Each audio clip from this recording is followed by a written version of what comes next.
जब से इस बिल के संसद में आने की बात और बिल के मसौदे को लेकर के जो बात ये सामने आई, तो वैसे ही मुस्लिम समाज से लेकर मुस्लिम नेताओं और विपक्ष में भी इसे लेकर के खासा रोष देखा जा रहा है। इसकी वजह से माना जा रहा है कि संशोधित बिल के जरिए सरकार वक्फ बोर्ड की ताकत व हैसियत काम करने जा रहा है। कहा जा रहा है कि इस बिल के जरिए सरकार देश के वक्फ बोर्ड की पूरी प्रक्रिया जवाबदेह व पारदर्शी बनाना चाहता है। और इसी के साथ ही हालांकि ये भी है कि all India Muslim personal law board ने इस बिल के मद्देनजर कहा है कि वह मौजूदा वक्फ कानून में किसी तरह का कोई बदलाव मंजूर नहीं करेगा। आखिर विवाद क्या है इस पूरे मसले को लेकर के, ये भी आपको बता देते हैं। दरअसल इस बिल को लेकर के विवाद का सबसे बड़ा जो बिंदु है, पॉइंट है, वो वक्फ बोर्ड की संपत्ति को माना जा रहा है। और देश में कुल 32 वक्फ बोर्ड है और इनके बीच तालमेल के लिए केंद्र सरकार के अल्पसंख्यक मामलों के मंत्रालय की ओर से सेंट्रल वक्फ काउंसिल बनाया गया। इसी के साथ ही ये वक्फ बोर्डों के कामकाज के मामलों में केंद्र सरकार को सलाह भी देती है। वर्ष 1995 में वक्फ एक्ट में बदलाव भी किया गया और हर राज्य और केंद्र शासित जितने भी प्रदेश में वक्फ बोर्ड बनाने की मंजूरी भी दी गई। देश के कुल वक्फ बोर्ड के पास फिलहाल बताया भी जा रहा है कि 8 लाख एकड़ की जमीन है। साल 2009 की अगर बात कर ले तो साल 2009 में भी यह संपत्ति 4 लाख एकड़ हुआ करती थी और इन जमीनों में ज्यादातर हिस्सों में मस्जिद, मदरसा और कब्रिस्तान है। दिसंबर 2022 तक वक्फ बोर्ड के पास कुल 8,65,644 अचल संपत्तियां थी और अचल संपत्ति के लिहाज से देखा जाए तो वक्फ बोर्ड देश में रेल और सेना के बाद तीसरे सबसे बड़े जमीन के मालिक हैं। 2013 में मिली थी इस बात को मंजूरी। दरअसल बात अगर 2013 की भी अगर कर लें तो यूपीए सरकार के समय में वक्फ बोर्ड कानून में संशोधन कर इन्हें असीमित अधिकार दे दिए गए थे। मौजूदा कानून के तहत केंद्र सरकार, राज्य सरकार या कोर्ट तक संपत्ति विवाद के मामले में हस्तक्षेप नहीं कर सकती थी। अगर किसी जमीन को लेकर कोई विवाद होता है तो उसे साबित करने की जिम्मेदारी वक्फ बोर्ड की नहीं बल्कि दूसरी पार्टी की होती थी। बोर्ड को अपना मालिकाना हक साबित करने के लिए किसी तरह का कोई सबूत या दस्तावेज नहीं देना होता है। बिल लाने की वजह यह भी है कि इनके पास जितनी जमीन है और इनके द्वारा जो रेवेन्यू दिखाया जा रहा है उनमें आपस में मेल नहीं दिखता। वक्फ बोर्ड महज साल 200 एकड़ का राजस्व दिखाता है। इन्हीं बिंदुओं के चलते हैं वक्फ बोर्ड के पास मौजूद इन असीम शक्तियों को लेकर के कई ओर से देखा जा रहा है कि जो विरोध के सुर हैं उठते नजर आ रहे हैं। यहां तक कि सच्चर कमेटी ने भी अपनी रिपोर्ट में वक्फ बोर्ड के कामकाज में पारदर्शिता की बात कही। उल्लेखनीय भी है कि यूपीए सरकार में हुए बदलाव के बाद से आम मुस्लिम, गरीब मुस्लिम, महिलाएं, तलाकशुदा मुस्लिम, महिलाओं के बच्चे, शिया व बोहरा जैसे समुदाय लंबे समय से मौजूदा कानून में बदलाव की मांग कर रहे थे और इन लोगों की दलील थी कि वक्फ में आज आम मुसलमानों के लिए कोई जगह नहीं है, सिर्फ रसूखदार लोगों की ही जगह मिलती है। ऐसा माना जा रहा है और ऐसा कहना है मुस्लिम महिलाओं का भी और अन्य लोगों का भी। वहीं अगर बात करें वक्फ इस्लामी बंदोबस्त होता है। धर्म से जुड़े या धार्मिक मकसद के लिए दान की गई प्रॉपर्टी को वक्फ प्रॉपर्टी कहते हैं। वक्फ अरबी भाषा का एक शब्द है और इसका अर्थ है धर्मार्थ यानी कि चैरिटेबल ट्रस्ट। ये ट्रस्ट अपनी मिल्कियत वाली संपत्तियों से होने वाली आमदनी का इस्तेमाल धार्मिक कार्यों में करते हैं। देखते हैं रिपोर्ट।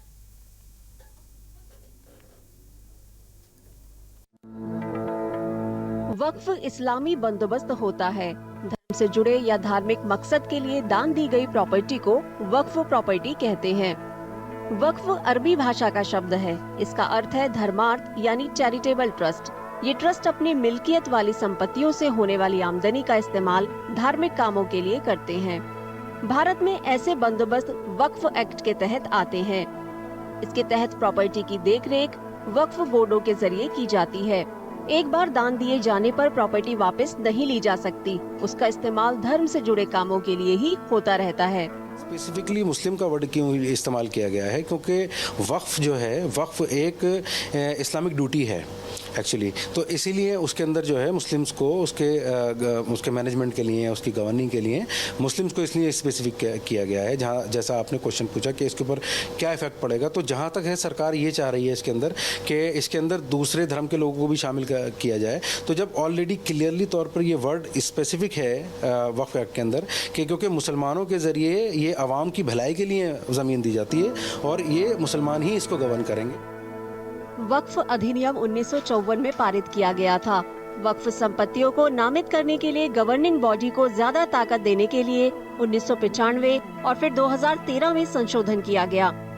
एनडीए सरकार इस अधिनियम में संशोधन करने के लिए पूरी तरह तैयार है। प्रस्तावित एक्ट धारा 40 को हटाने की कोशिश है। इसमें बोर्ड को वक्फ प्रॉपर्टी घोषित करने की ताकत मिलती है। मौजूदा अधिनियम में बड़े बदलाव का प्रस्ताव है, जिसमें वक्फ बोर्ड में मुस्लिम महिलाओं और गैर मुस्लिमों की नुमाइंदगी देना शामिल है। देखिए, वक्फ के तहत जो प्रॉपर्टीज हैं वो कॉन्स्टिट्यूशन से प्रोटेक्टेड है। वक्फ में जो प्रॉपर्टीज हैं वो वक्फ से मुतालिक जो कानून है, शरीयत एप्लीकेशन एक्ट 1937, जिसको हमारे कानून ने, हमारे संविधान ने मान्यता दी है। उनका कहना है कि एक्ट में संशोधन के तहत बोहरा और आगा खानियों के लिए अलग बोर्ड बनाने और दूसरे मुस्लिम समुदायों की नुमाइंदगी को बढ़ावा देने की भी कोशिश की जा रही है। संशोधनों का विरोध कर रहे लोगों का कहना है कि केंद्र सरकार जिला कलेक्टरों को और इस पूरे मसले पर दानिश अंसारी क्या कह रहे हैं, आपको सुना देते हैं। आज पेश किया जाएगा, कैसे देखते हैं, क्या इससे फायदे होंगे? देखिए, वक्फ की जो संपत्ति है वो मुस्लिम समाज के डेवलपमेंट के लिए इस्तेमाल होनी चाहिए। वक्फ की संपत्तियों पे स्कूल, कॉलेज, हॉस्पिटल्स बने ताकि आम मुसलमान, जो गरीब पिछड़ा मुसलमान है, उससे इसको लाभ हो। ये वक्फ की संपत्तियों का नेचर है। लेकिन लगातार आम मुसलमानों की तरफ से ऐसी शिकायतें आती थी कि वक्फ की संपत्तियों पर इलीगल इंक्रोचमेंट, अवैध कब्जे, उसका मिसयूज हो रहा है, जो कि किसी भी तरीके से मुस्लिम समाज के हित के लिए उचित नहीं था।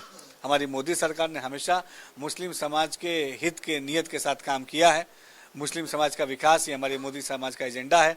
ठोस तरीके से उनको विकास की तरफ जोड़ना ये हमारा लक्ष्य है। और निश्चित तौर पे जो बिल की बात चल रही है, जो अमेंडमेंट की बात चल रही है, वो बहुत ही सकारात्मक और ठोस कदम होगा मुस्लिम समाज के विकास के लिए।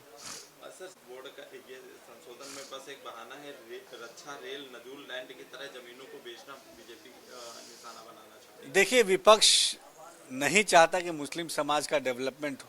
विपक्ष नहीं चाहता कि मुस्लिम समाज तरक्की की तरफ आगे बढ़े। विपक्ष का हमेशा एजेंडा मुसलमानों का राजनीतिक इस्तेमाल करना रहा, उन्हें गुमराह करने रहा। इसके उलट मोदी सरकार ने हमेशा मुसलमानों को शिक्षित और सशक्त बनाने की नीयत के साथ काम किया है। चाहे मुस्लिम समाज की शिक्षा की बात हो, उनके विकास की बात हो, उनके आधारभूत सुविधाओं की बात हो, हर तरीके से हमारी मोदी और योगी सरकार ने सकारात्मक काम किए हैं। और निश्चित तौर पे मुसलमानों के डेवलपमेंट के लिए जो भी चीज़ आवश्यक होगा वो ज़रूर उठाएंगे।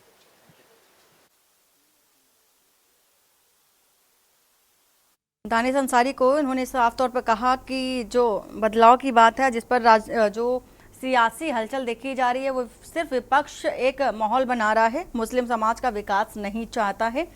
और इसी के साथ ही साथ जो केंद्र सरकार है, हमेशा से ही मुस्लिम महिलाओं के लिए अग्रसर रहा है, हमेशा विकास की बात करता रहा है, जिसको लेकर के संशोधन की बात की जा रही है।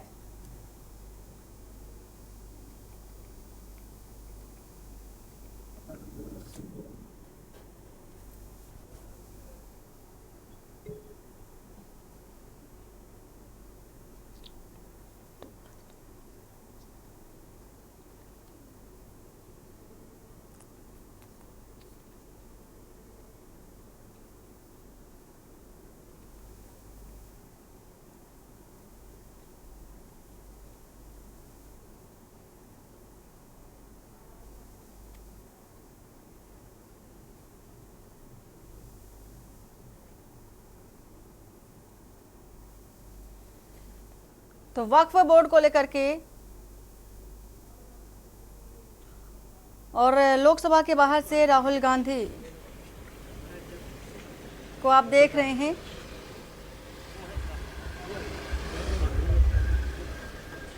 तो संसद के बाहर की तस्वीरें आपको दिखा रहे हैं। राहुल गांधी को आप देख सकते हैं। और इसी तरह से वक्फ बोर्ड की अगर बात कर ले तो कांग्रेस की ओर से लगातार जो विरोध के सुर हैं वो देखने को मिल रहे थे। और अब चूंकि देखा जा रहा है बिल पेश होने की बात सामने आ रही है, कुछ ही देर बाद बिल भी पेश किया जाएगा। हालांकि इसको लेकर के जो भानु गुट है वो भी विरोध प्रदर्शन कर रहा है। विरोध के सुर भानु गुट के, यानी कि देखा जा रहा है जिस तरह से लगातार वक्फ बोर्ड की संपत्ति को लेकर के एक सवाल बना हुआ है, जिसको लेकर के बिल पेश होने की बात कही जा रही है, तो लगातार हर वर्ग के जो भी पुरोधा हैं वो भी विरोध करते नजर आ रहे हैं। भानु गुट की अगर बात कर लें तो वक्फ बोर्ड में बड़ा बदलाव जरूरी है, ऐसा कहना है भानु गुट का। बैनामा धारकों की स्वामित्व निजी भूमि पर भी फर्जी नोटिस भिजवाकर दावा कर भूमि को विवादित करता वक्फ बोर्ड है, ऐसा कहना है इस गुट का। केवल एक वर्ग विशेष को खुश करने के लिए वोट बैंक की आखिर खातिर वक्फ बोर्ड को अधिकार नहीं दिए जाने चाहिए। प्रदेश में वक्फ की सभी संपत्तियों की जांच सीबीआई कराए, रिकॉर्ड जिला अधिकारी के पास हो। हर जिलों में कई आपराधिक लोगों को मुतब्बली बनाकर रंगदारी को एक गैंग बनाता जा रहा है वक्फ बोर्ड, ऐसा कहना, ऐसे आरोप भी वक्फ बोर्ड पर लगते नजर आ रहे हैं। वक्फ बोर्ड के रिकॉर्ड की ईडी सीबीआई की जांच हो और सांसद विधायक मंत्रियों द्वारा लिखे जा रहे पत्रों को भी वक्फ बोर्ड जवाब नहीं देता है। और इसी के साथ ही साथ इस तरह के जो सवाल हैं भानु गुट की ओर से भी उठाए जा रहे हैं। हमारे साथ तमाम मेहमान भी जुड़ चुके हैं, उनका परिचय करा देते हैं। राघवेंद्र राजू हैं राजनीतिक विश्लेषक हमारे साथ, इसी के साथ ही साथ कृष्ण मोहन पांडे प्रवक्ता हैं बीजेपी से, अली अख्तर वक्फ बोर्ड के जानकार हमारे साथ हैं, साथ ही साथ डीपी यादव प्रवक्ता समाजवादी पार्टी से हैं और बीडी नकवी पूर्व जज भी हैं, और इसी के साथ ही अल्लामा जमीर नकवी वरिष्ठ पत्रकार भी हमारे साथ जुड़ चुके हैं। आप सभी मेहमानों का बहुत बहुत स्वागत है। आप सभी से चर्चा करेंगे, बात कर रहे हैं वक्फ बोर्ड को लेकर के पेश होने वाले बिल की। आखिर बवाल क्यों है, हंगामा क्यों मचा हुआ है, जो विपक्षी दल हैं वो हंगामा क्यों कर रहे हैं, इसको लेकर के हम चर्चा करेंगे। हमारे साथ तमाम मेहमान भी जुड़ चुके हैं। सबसे पहले जानना चाहेंगे, सबसे पहले हम बात करेंगे जो कि अली अख्तर है, वक्फ बोर्ड के जानकार है। सर, आपसे जानना चाहूंगी कि जिस तरह के बदलाव करने की जरूरत आन पड़ी है, संशोधन करने की बात की जा रही है, इसको लेकर के जानना चाहेंगे कि आखिर ऐसे बदलाव की जरूरत क्यों आन पड़ी, क्या जरूरत है? देखिए, संशोधन का मतलब तो यह है, संशोधन तो होते रहते हैं और टाइम पे होना चाहिए। हर चीज़ जो होती है अपडेट की जाती है। तो पिछले संशोधनों से कोई फायदा तो वक्फ को हुआ नहीं, वक्फ प्रॉपर्टीज को कोई भी फायदा नहीं हुआ। जिस तरह से फायदे होने चाहिए थे वो तो नहीं हुए, और उन प्रॉपर्टीज को लेके विवाद पैदा हो गए, वक्फ बोर्डों को लेके खूब विवाद पैदा हुए, जो कि आज दिन लोगों की कंप्लेंट्स रहती हैं। ना वक्फ बोर्ड मॉनिटर कर पाते हैं सही से, और ना जो वक्फ है वो बच पा रहे हैं, सेव हो पा रहे हैं। तो कहीं ना कहीं पिछले कानूनों में कमी तो रही है, तभी तो ऐसा है। वक्फ बोर्ड के हालात सुधरे ही नहीं अभी तक के, और प्रॉपर्टी से हालात कहीं पे भी नहीं सुधरे, किसी स्टेट में नहीं सही हुए, मगर कानूनी बना दिया गया। तो कानून में कहीं ना कहीं कमियां थी, उनमें संशोधन तो मेरे हिसाब से जरूरी होना चाहिए। तो आप मानते हैं कि जो संशोधन करने की बात आ रही है सामने, जिसका विपक्ष लगातार विरोध कर रहा है, तो वो संशोधन होना बेहद जरूरी है? हाँ, जरूरी है। विपक्ष को कुछ ना कुछ फायदा होगा उसमें, कहीं ना कहीं पे उनके लोगों के ट्रस्ट होएंगे, दबे होगी प्रॉपर्टीज होंगी उनके पास ट्रस्ट की, इसलिए फायदा होगा विपक्ष को। संशोधन की तो आवश्यकता है। बिल्कुल। डीपी यादव जी, आपसे जानना चाहूंगे कि विपक्ष फिर हंगामा क्यों कर रहा है, क्यों बवाल कर रहा है? देखिए, विपक्ष हंगामा नहीं कर रहा। मैं आपको स्पष्ट बता दूं कि भारतीय जनता पार्टी की सरकार की नीयत ठीक नहीं है। ये जो बोर्ड बने हुए हैं या कमिटी बने हुए हैं वो कहीं ना कहीं लोग बने हुए हैं। आप देखिए सर, आपकी आवाज स्पष्ट नहीं आ पा रही है, आपकी आवाज स्पष्ट नहीं आ रही है, इंटरनेट की समस्या है कुछ आपके पास? जी हाँ जी, बोलिए। हाँ, तो मैं ये कहा था कि इन बोर्डों और कमीशन का भारतीय जनता पार्टी की सरकार से संयुक्त क्रियान्वयन तो हो पाए, तो भारतीय जनता पार्टी पीछे दरवाजे से इनमें संशोधन करके कहीं ना कहीं अपनी जो है एजेंडा जो है उसको सिद्ध करना चाहती थी।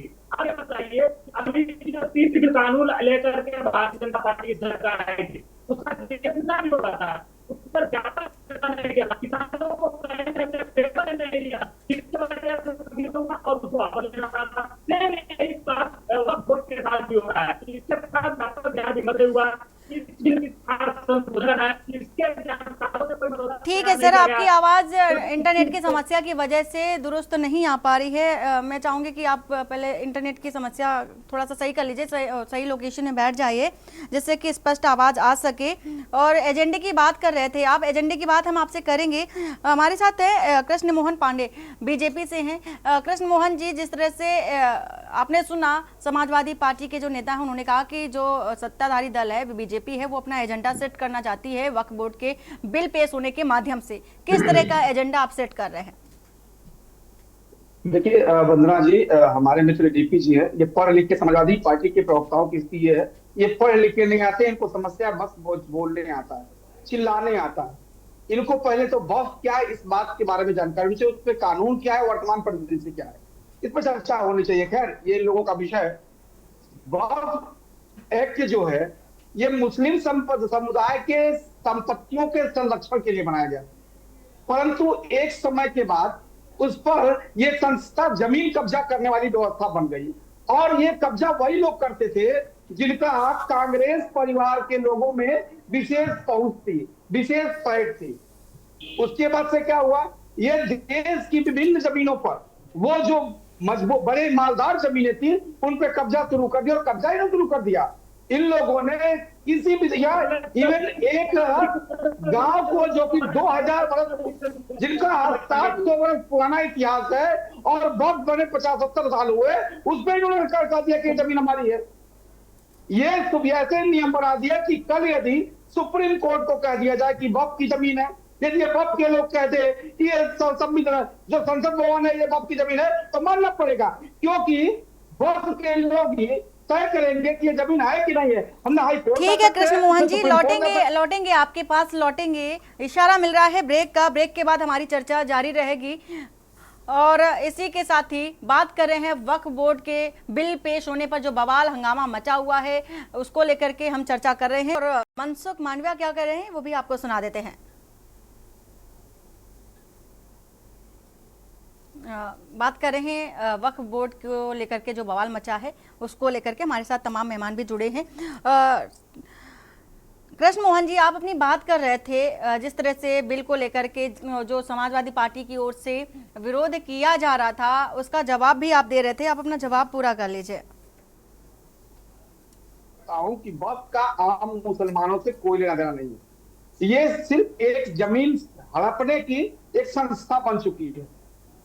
कोई भी जमीन पे वक्फ अपनी बात कह दे, वक्फ के लोग सार्वजनिक कह दें कि ये सफला संपत्ति मेरी है, तो ना आप जिला कलेक्टर के पास जा सकते हैं, ना हाई कोर्ट जा सकते हैं, ना सुप्रीम कोर्ट जा सकते हैं।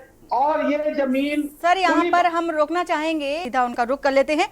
बीडी नकवी जी है, पूर्व जज है जो कि हमारे साथ जुड़े हुए हैं। बीडी जी, जिस तरह से विरोध के सुर देखे जा रहे हैं, लेकिन अगर बात करें वक्फ कानून में सुधार की, तो सुधार का जो विरोध है तो क्या इसे सियासी माना जाए, और विरोध हो भी रहा है तो क्यों हो रहा है?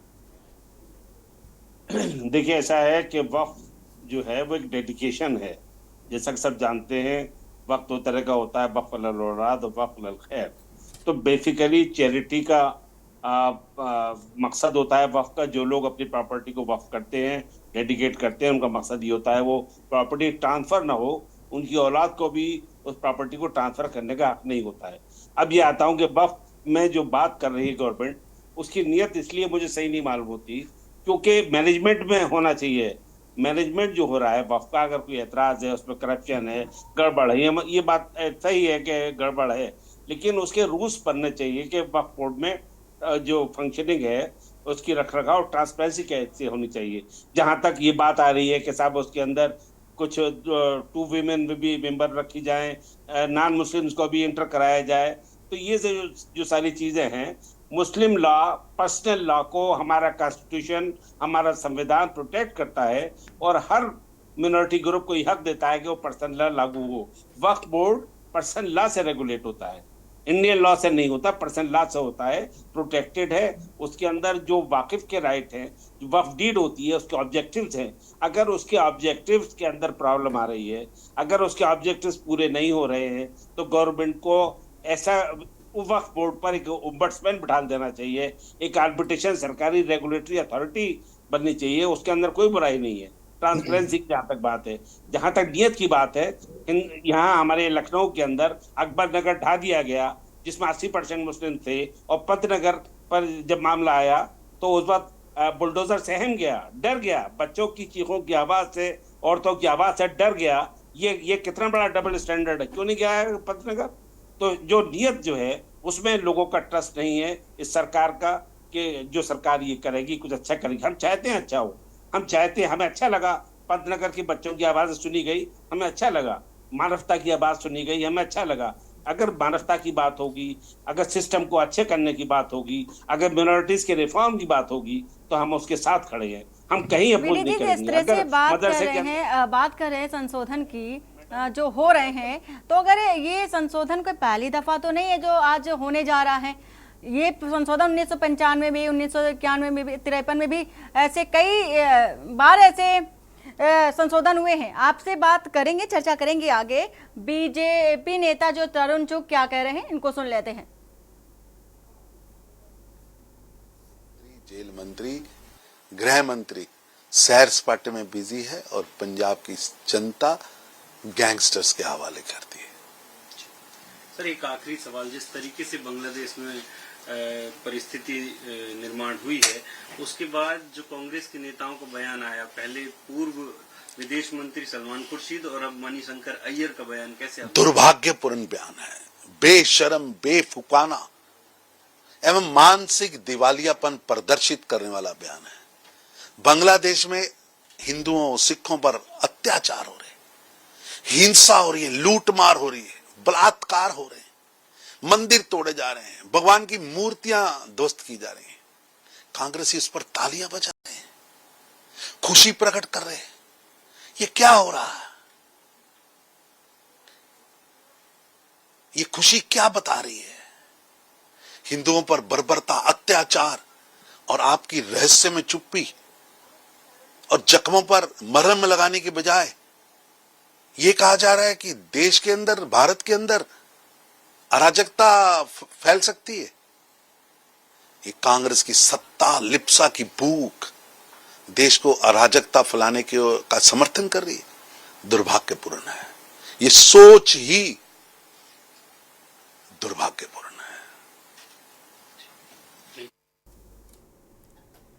और आप सुन रहे थे तरुण चुग को, जिन्होंने कई बड़ी बातें की, साथ में ही विपक्ष पर निशाना भी साधा। हमारे साथ तमाम मेहमान भी जुड़े हुए हैं, इनका रुख करेंगे, लेकिन यहाँ वक्त हो चला है एक छोटे से ब्रेक का। ब्रेक के बाद जल्द लौटते हैं।